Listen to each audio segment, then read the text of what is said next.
ఆంధ్రప్రదేశ్ కాంగ్రెస్ అధ్యక్షురాలు షర్మిలారెడ్డి తన సొంత ఎజెండా కారణంగా రాష్ట్రంలో పార్టీ పరిస్థితి నానాటికి తీసికట్టుగా మారిపోతోందని పార్టీ శ్రేణులు ఆవేదన వ్యక్తం చేస్తున్నాయి. షర్మిల ఒంటెత్తు పోకడలతో సీనియర్లకు వీసమెత్తు విలువ ఇవ్వకుండా జగన్ వ్యతిరేకతే పార్టీ సిద్ధాంతం అన్నట్లుగా వ్యవహరిస్తున్నారన్న విమర్శలు పార్టీలోనే వినిపిస్తున్నాయి.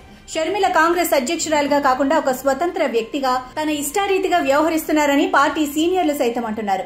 పార్టీ సిద్ధాంతాలు, నినాదాలకు తిలోదకాలిచ్చి జగన్ ను విమర్శిస్తూ పార్టీ రాష్ట్ర అధ్యక్షురాలుగా అదే తన బాధ్యత అన్నట్లుగా వ్యవహరిస్తున్నారని, దీనివల్ల పార్టీకి ఎటువంటి ప్రయోజనం లేదని సీనియర్లు అంటున్నారు. అంతేకాకుండా షర్మిల తీరు పార్టీ సీనియర్లను పార్టీ కార్యక్రమాలకు దూరం చేస్తుందని, ఇసుమంతైనా ఖాతరు చేయకుండా ఆమె తమను అవమానిస్తున్నారని సీనియర్లు ఆవేదన వ్యక్తం చేస్తున్నారని పార్టీ వర్గాలు చెబుతున్నాయి. కాలం చెల్లిన కబుర్లు అంటూ సీనియర్ల సలహాలను ఆమె తీసిపారేస్తున్నారన్న విమర్శలు వెల్లువెత్తుతున్నాయి. షర్మిలకు పీసీసీ అధ్యక్ష పదవి రావడానికి ప్రధాన కారకుడైన కేవీపీ ఆమె ఆ పదవి బాధ్యతలు చేపట్టిన కొత్తలో ప్రతి సమావేశంలోనూ ఆమె వెన్నంటి ఉండి మార్గదర్శనం చేసేవారని, అయితే ఇప్పుడు ఆయన ఎక్కడా కనిపించడం లేదని పార్టీ శ్రేణులు చెబుతున్నాయి. షర్మిల వైఖరికి విసిగి ఆయన పార్టీ కార్యక్రమాలకు దూరంగా ఉంటున్నారని అంటున్నారు.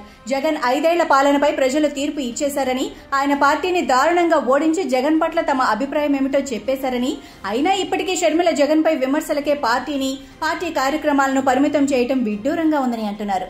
రాష్ట్ర విభజన తర్వాత రాష్ట్రంలో ఉనికి మాత్రంగానే మిగిలిన కాంగ్రెస్ ను బలోపేతం చేయడానికి క్షేత్రస్థాయి నుంచి పని చేయాల్సి ఉంటుందని, అయితే షర్మిల తీరు అందుకు పూర్తి భిన్నంగా ఉందన్న విమర్శలు పార్టీలోనే వినిపిస్తున్నాయి. ఆమె పీసీసీ అధ్యక్ష పగ్గాలు చేపట్టిన కొత్తలో కాంగ్రెస్ శ్రేణుల్లో కనిపించిన జోష్ ఇప్పుడు నామమాత్రమైనా కనిపించకపోవడానికి ఆమె వ్యవహార శైలే కారణమంటున్నారు.